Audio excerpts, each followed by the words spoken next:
Okay, there are many upcoming games that a lot of people are looking forward to seeing in 2021. One of them so happens to be Chain Echoes, which is a 16-bit turn-based RPG, which is scheduled to be released on September 2021 on a date that has yet to be revealed.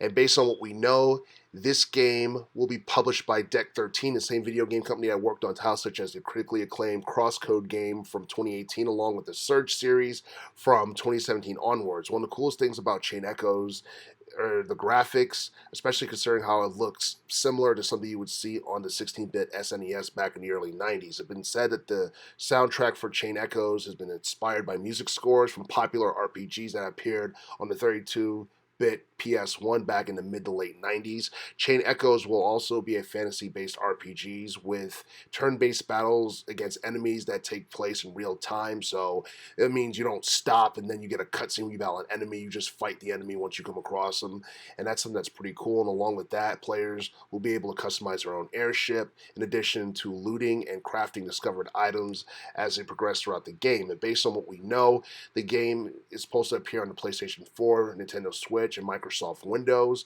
Also, it has been said that players will be able to get anywhere between 20 to 25 hours of gameplay out of Chained Echoes, depending on how good they are.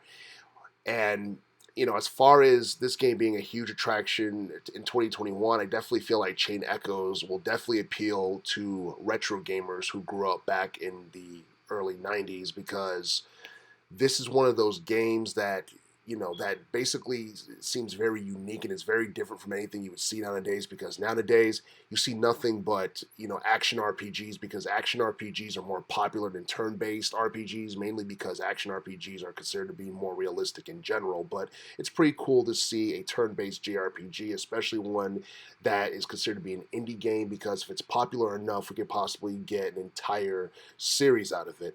So as far as Chain Echoes is concerned, it'll be interesting to see how successful it becomes following its upcoming release, and it'll be interesting to see if any more info regarding the game and its plot will be revealed as the year progresses.